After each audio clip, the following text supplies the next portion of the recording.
I'm Rob. And I'm Nate. And welcome back to Rob and Nate Record a Podcast. Let's talk about Top Gun. Yes, tonight we're going to jump...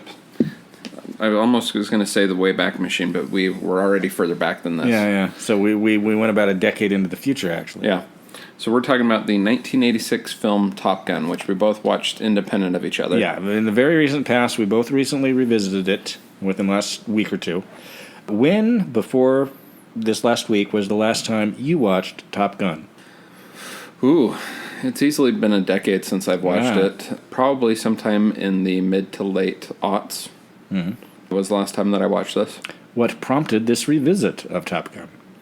I saw it on Hulu and was like, oh, okay. It's also free I've been planning Prime. to watch it this year because... The forthcoming... Yeah, because the sequel is supposed to have been out by now. It's been pushed back. Been delayed. To 2021, which will make it 35 years later. So I'd always planned on watching it again. Actually, there was slated a showing of this, well, actually several showings of this, up at Hill Air Force Base with fighter jets in the background. Indeed. I thought that would have been quite fun. In fact, they actually had a couple screenings where you could go up and watch the old Top Gun, followed by the new Top Gun at Hill Air Force Base, which I thought might have been fun. Yeah. So, but of course that got in the terminated. alternate universe in which COVID didn't happen. Yes. And So Donald Trump terminated. is steaming towards re-election. So it was on my list to watch this year, just kind of biding my time till the movie got closer, and then the other weekend I was sitting around and saw it and thought, hey, what the heck, why not revisit Top Gun? I had this in my head to revisit for the same reason, because the sequel's coming out. Again, it was free on Amazon Prime, so I watched it Saturday. And it is the first time I had watched this movie since 1987. Really? Yes. Wow. So we'll talk a little bit about my earlier experience with Top Gun. So I'm a little boy living on a cul-de-sac in South Jordan, Utah in the mid-1980s. We had the HBO, and Top Gun comes out on the HBO, and everybody's talking about Top Gun. It was a big deal. And when you're 6, you're running around, and you watch parts of a film, but you seldom can bring yourself, at least during the daytime, to sit through a movie all the way, if it's not a cartoon at least. Yeah. So I think I would consider myself as having seen this film before, but it's possible I haven't seen 100% of it. But I would say I've seen at least 80 to 90% of it at various sittings, because it's just on all the time. Yeah. And I have a memory, so my dad was our family was in the process of relocating from Utah to Idaho. My dad had taken a new job, and he was up working in Boise, and then he would come back every weekend or every other weekend for 7 or 8 months, something like that, before we ultimately moved up to Boise. And I recall one night, I think my mom just had it on. I think she was reading. It was just kind of on in the background. And my dad, it's a 5-6 hour drive from Boise to the Salt Lake area. So when he would come, he'd usually arrive after I went to sleep. Well, in the 80s, that probably would have been closer to 8 hours. Yeah. Yeah, lower speed limits. So it was on, and I convinced my mom, oh, can I stay up and watch the movie and wait for Dad to come up? So yeah, absolutely, because you're going to be asleep in 5 minutes. Which I pretty much was. Yeah. But I remember revisiting it. I'm not sure it's really a movie for a 6-year-old. No. I mean, the fighter stuff, fighters yeah. is cool. Yeah. But there's a lot of sexual innuendo in the film. It's also a film that's reputed to have a certain homoerotic elements to it, which I see, but I didn't think were as big as I kind of thought they were going to be by reputation of the film. Because again, I haven't seen it since Reagan was president. I watched this probably not as many times as I watched other films in the 90s, but I watched this probably a couple times a year throughout the 90s. This was one that, when it was on, you just watched it and you turned it on. I can tell that, it's one of those films you don't have to really commit yourself to. You can kind of come in and out. Well, and I famously tell people, even through the late 90s, like I went through high school in the era of extreme toxic masculinity. There was nothing in this film that stood out to me as being particularly problematic until more recently. But in a post-Me Too era, there's one scene in particular that I was like, I think if you were releasing this film today, that scene would not make the cut. Do we want to talk about that scene? Sure. The bathroom scene? The bathroom scene. I was going to mention that because I remember being confused as a 6-year-old as to what's up with that. What is he trying? He's trying to get something. What is he trying to get? Yeah. I know now. Yes. Well, yeah. But yeah, you could get away with the going into the ladies' room nowadays, but not the aggressive, pushy, that he was in that bathroom. Watching that bathroom scene, 2 weeks ago or whatever it was that I watched this, I was going, that part doesn't hold up. But outside of that one scene, I think the rest of the movie holds up pretty well. It's a fun film. It's good. I would we're maybe skipping a little ahead. I'd give it 3 stars. Yeah, I would agree. It's almost the definition of a 3 3-star film. Yeah, especially for like the summer blockbuster action film. Mm-hmm. Yeah, this is pretty close to your definition of the 3-star film. Most of this film really holds up quite well. Mm-hmm. Those fighter scenes, even though that fighter isn't being flown anymore, it's still, the fighter scenes hold up well. Yeah. I remember being a little confused about the fight at the end. It's like, who are they fighting, and why are we fighting? And it's almost like, there's always a generic enemy out there that we could end up in a dogfight with at any given time. Yeah, this is the kind of the same thing as the Tom Clancy. There's the generic bad guys, Russia or somebody. Yeah. There's just the generic bad guys out there that you can always go fight in a pre-9/11 world. Yeah. So. And they risked really an international incident. I mean, Reagan would be really breathing down Gorbachev for that. It's like, why you pointlessly antagonizing our boys out in the Indian Ocean? We're just trying to rescue one of our ships. Gorby, you gotta do something about that. Yeah. It's a kind of a Reagan, but it was fun. But great cast. Tom Cruise, obviously. Yeah. How does Tom Cruise not age? I know. Other than the fact that we know he's broken a deal with the devil. Yeah, but, pretty much. Yeah, Kelly McGillis. What did you think of her? She's good. When I think of her, I think of Witness. Yeah. Where she plays really a kind of the opposite of this character. This character's kind of sexually out there, and Kelly McGillis, as an Amish woman, was not. I think she was more attractive, actually, in Witness than in this, which came out the same year. Actually. Yeah. Yeah. Tim Robbins was good. Val Kilmer, of course. I even forgot. I just saw the movie and I forgot that Tim Robbins was in it. Yeah. I don't think he's in it very long. Yeah. Val Kilmer, of course. Val Kilmer was fairly fresh face. Yeah. At this point in his career. I'm a good fan. I'm a fan of Val Kilmer.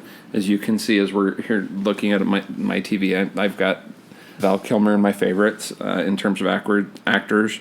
Anthony Edwards. I'm much younger Anthony Edwards with a full head of hair. Mm-hmm. Tom Skerritt, he's great. Good. Yeah. Michael Ironside, reliable. John Stockwell, again, much younger John Stockwell. It's a good film. James Tolkien, Strickland. Oh, yeah. And very briefly, Meg Ryan. I forgot about that. As Anthony Edwards' wife. She has all of about 3 scenes in this. You can see the star quality in her. Oh, yeah, for sure. Even at this point. She just kind of lights up the screen whenever she's on it. I had forgotten she was in this, and when I watched it and she came back on, I was like, when she first comes in, I was like, wait a minute, is that Meg Ryan? Fun film. How would you rate this on the 10-star scale? 6. Even though you gave it a 3-star on the 4-star scale? Mm-hmm. Yeah. I'd probably, again, give this a 7 on the 10-star scale. We're pretty close to the aggregate scores. This was an Oscar winner for Best Original Score. It also was nominated for Best Sound, Best Film Editing, Best Golden Globe winner for the song "Take Your Breath Away," "Take My Breath Away." Yeah. Yeah, it's a time capsule. Yeah. It's pleasant. I don't know how I feel about the idea of there being a sequel, especially this late. Yeah, I don't know. I guess we're gonna find out. Yeah, I'll be interested. I'm curious about it. Yeah. That's become really the thing anymore, is the long-belated sequel. Yeah. Which I have mixed feelings about. Evidently, Anthony Edwards is the only actor who didn't vomit while in the fighter jets while they actually filmed this. Yeah. And the real Top Gun school imposes a $5 fine to any staff member that quotes this movie. Yeah. These are from the IMDb, trivia section. Well, if I were, by some miracle there, I would definitely budget, $20+ for the fines that I would incur. You got to make some comment about being inverted. Yeah. Do you know how this did theatrically? Extremely well. Yeah. I was looking at it. Had a budget of $15 million, which for the type of film that it is seems small. I mean, just how much did they spend just on the fighter jets? I mean, obviously they weren't purchasing them. They were, yeah. you know, blah, blah, blah. Opening weekend domestically, it brought in $8.1 million. Its domestic gross was $179 million. Wow, in 1986. Guesses for worldwide gross? Twice that. Pretty much $356 million worldwide. It's a very American film. I mean, this syndication rights, streaming rights, DVD sales, This was Tony VHS Scott, right? sales. This would have brought in quite a bit of money even after the Yeah. This would have This was continued. Tony Scott. And this is still bringing in money. Oh yeah. This is I mean, Tony Scott just obviously easily near his peak. Yeah, I don't know what else to say about this film. Yeah, it was nice to revisit. You know, it's just the novelty of rewatching a film that I haven't seen since I was a little boy. Yeah. Was kind of fun. I'm kind of curious why you hadn't seen this since then. I don't know. I mean, this was on plenty in the 90s. I don't know. Yeah. Just never got around to it. Fun film. Good enough. So, yeah, I'm Rob. Yeah, I'm Nate. And this is Rob and Nate Record a Podcast. We continue to converse on the subject of levels. Yeah, levels were already set before we went in, so... You ready? Indeed. Do you remember... This is putting you in the Wayback Machine going back to 2001. All right. Okay, so post 9/11, we're in Maryville. Yeah. And the airport had the air refueling wing, right? Yeah. Do you remember all the fighter jets coming in to get towed over to Europe and then down to Afghanistan? No. You don't remember that? I don't remember it, no. You don't remember pulling over and watching the fighter jets take off? Now that you mention it, I think maybe. So the one that stands out, one memory that stands out in particular to me, was an F-14 Tomcat coming into the Knoxville airport. Do you remember this at all? Possibly. We were the barest of memories. Clearly, I have more of the. Well, you know, memory for that, I couldn't name a jet. I mean, I could name some jets, but I couldn't say that is that and this is that. Most of what we saw taken off out of Knoxville was like F-18s, you know, and things of that nature. But one day we were driving to Alcoa, and I don't recall what for, but I remember we were driving into Alcoa, and an F-14 comes flying overhead, and it does a steep bank and starts circling around the town and does the wing sweep and then dropped in and landed. And that was the first time I'd seen an F-14 flying one other time with the wings back, but it was the first time I ever saw an F-14 fly with its wings out. What I remember, of course, because Maryville, the Knoxville airport was in our area. It was in the Blount County. Yeah. And so we were always hearing the planes. Yeah. It was just a very common. And then for 4 or 5 or however days after 9/11, when they had grounded basically all flights, how surreal that was because you were so used to it that you noticed its absence. Well, so that was before I got there. Oh, okay. So I was in Signal Mountain on right. 9/11, and I had a slightly different experience because I was Signal Mountain, just outside Chattanooga. We both spent time in Signal Mountain. Was a cargo airport primarily. Okay. I didn't have very many civilian flights, but on 9/11 it landed quite a few civilian flights, and the Blue Angels were in Chattanooga on 9/11. How about that? So I do recall getting back into Signal Mountain and being near the edge of the mountain and in fact I think we were driving along the edge of the mountain when the Blue Angels just full afterburners just like a shot took off out of Chattanooga and were gone out of sight in a matter of seconds. But the other thing the reason we didn't stop hearing planes was because we were also in proximity to Saudi Daisy nuclear power plant. So fighter jets were routinely flying over the mountain at a very low elevation. I remember hearing, even in Maryville, people talking about they're going to attack Saudi Daisy plant. Yeah. And thinking kind of like, well, that's kind of the egotism of your area. It's like, oh, my area is certainly important. Certainly they'll want to attack my area. I knew less about nuclear power plants back then, and I didn't take the threat seriously. If I'd known now, or then what I know now about nuclear power plants, maybe I would have taken that threat a little more seriously. But it also seemed reasonable to have fighter jets.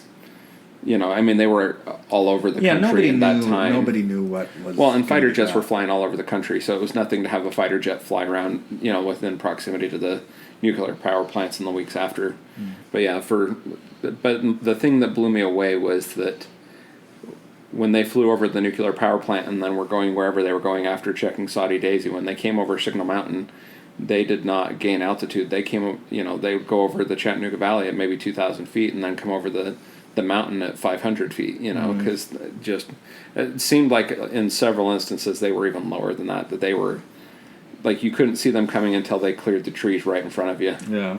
There was one time I thought I could have thrown a rock up high enough to hit it, but they just skimmed the mountain and just flew right over. Do you remember that guy in Maryville, I forget his name, who worked for the Navy, and he flew the refill planes? And he would say, they would be like, hey, how was your day? So, it was fun. I flew halfway to Spain. Yeah. And came back. I actually don't think I met him. I've heard stories of him, but his attack where he got shot was before I got there. I don't know if you knew he got attacked. He lived on the side of the mountain, right? Like, no, this was in Maryville. Oh, in Maryville. This was a guy in Maryville. Yeah, I do remember that guy. Yeah. Yeah, I remember and he flew other all thing, the time. Yeah, he flew all the time, and I remember the other thing he would say is like, "You elders are welcome here anytime, except when Jag's on." It's like, okay. Yeah. But he flew, especially that 9/11. So one of the conversations I recall having with him was about how, because he would say how far they flew, and I was like, man, that's got to be a long flight. And they were flying like 20 hours one direction and turning around. It was like a 44 hour round trip flight. But it was, point being that by the time they landed, that was their hours for the entire week. They did that one flight, and then they didn't fly. If they flew again that week, it was straight overtime. Kind of forget how central East Tennessee is to things. Well, do you recall how they staged them? No. So the tanker would take off from Knoxville and head east out over the ocean, out over the Atlantic, and it would fly 2 hours, and then the fighter jets would take off. And the fighter jets would go out and catch up to the tanker, refuel, and then continue their flight to Europe. And the tanker would continue and fly closer to Europe, and then turn around and catch fighter jets coming back and refuel them. Or I think the fighter jets had refueled twice going to Europe. And so then they would catch a second squadron of fighter jets further out over the Atlantic, or planes coming back for whatever reason from Europe. So, yeah. But yeah, that was the leg of their flight. They flew out. I thought that if I understood correctly, maybe it wasn't this way initially, but eventually they were basically flying almost all the way to Germany and then turn around and coming back. So, it was interesting. But the fighter jets would land in Germany, presumably at Ramstein, and then sleep, and the next day would get up and fly from Germany down to Afghanistan. But they called it towing the fighters across the Atlantic. That's how they referred to those tanker missions, was towing the fighters across the Atlantic. But yeah, I remember on several occasions that we just happened to be in proximity to the airport, and a squadron of jets would be lined up on the runway, and we would just pull over and sit there and watch the fighter jets take off. I do remember this. Yeah. I bought a pair of binoculars solely for that purpose. I think I remember that. So I remember one time pulling over. What was the foreign lane right there by the airport? Do you remember? It wasn't the 123. That was right by our apartment. But yeah, whatever the 4 lane there was, going to the freeway right in front of the airport. I remember pulling over on the side of the road and watching the fighter jets take off with binoculars.